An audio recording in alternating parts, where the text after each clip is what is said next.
Hey everybody, Dr. Kevin Hyde here with Pinellas Anxiety Specialists. It's day 25 of the 30 days of live videos. And as we are marching towards the end of the year, this is the time when we really start to think about what we want 2019 to look like. And of course that means New Year's resolutions, right? We think about what we want to do better, how we can improve ourselves, improve our lives, improve our relationships, families.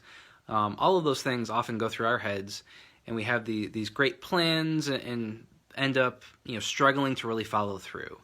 Because when it comes to New Year's resolutions, usually by the time you get to February, most people have given up.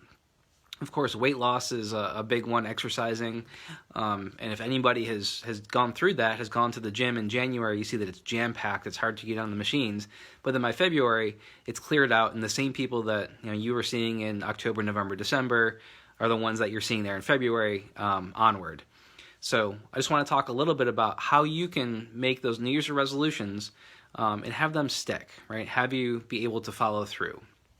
So the first thing that you want to do is really think about the broad goal. Like, why are you trying to make a change? Because when you know your why, that's that long-term vision, that long-term goal that can kind of keep you going, keep you motivated. So you want to have that someplace that's going to be visible, that you can remind yourself and look back to it when you are in those doldrums, when you are in those struggles and the plateaus along the way, to remind you of the long-term objective, where you want to be. Okay, so first have that, know your why. Second, you really want to break that bigger goal down into two different chunks, into two different levels of goals, like medium-term and short-term. So medium-term goals, you're looking at maybe 1 to 3 months out. And so for a medium-term goal, you might say that you want to run a 5K race. And so you sign up for that 5K race, say 3 months down the road. And so you know that all the things you're doing are leading up to that. For weight loss, you might set a goal of losing 15 pounds in 3 months. Something that's realistic. It's not going to be too far out. That's not motivating. It's close enough that you can see it. But then you also want to set really short-term goals, and these are things that are like daily or weekly that you can pretty realistically check off your to-do list and make sure that you're rewarding yourself by being able to be successful and check those off. So that could be you going to the gym 3 times a week, and so that's pretty reasonable, and you just have to go and do that. And as you start doing those things, you can make them bigger and bigger, but to start out, you want to start pretty small.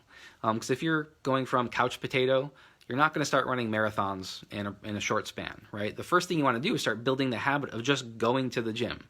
Because it can be hard to do that, right? When you haven't done it in a long time, it's really scary to think of all the pain you're going to go through when you're trying to get fit. So set really small goals to just build that habit. To start out, you might just put your clothes on, the workout clothes on, and go to the gym, and maybe just walk on the treadmill. Maybe just go on the exercise bike very lightly for 5 or 10 minutes. The important thing is that you're getting yourself in that habit of getting out the door and doing something that is moving you in that direction of your goal. So start really small with your goals and make sure that whatever you put on your goals to start, you're going to succeed with. Because that reinforces you. When you're able to say, hey, I did that, I said I was going to do it, and I did it, that makes you feel good. It makes it easier to continue. Now, if you say right away, I'm going to go to the gym 7 days a week, it's going to be really hard to follow through on that, because every time you miss a day, you're going to beat yourself up and feel like, well, this is pointless. I'm not going to be able to do this. So starting really small and building off of it is going to help you grow and work towards those medium-term goals and then ultimately that long-term vision that you'd set for yourself. The last thing is, it's tempting to share our New Year's resolutions on, put them on Facebook, talk to friends and family about it.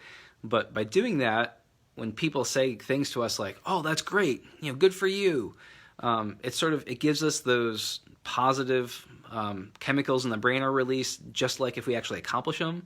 And by getting that sense of accomplishment when we haven't done anything yet, it's actually self-defeating. It makes it that we're less likely to start following through with actually achieving our goals. So it's actually better to, if you want to have one person who's like an accountability partner where you can keep each other in check and make sure that you're working towards your goals, that's great. But otherwise, kind of keep those goals to yourself.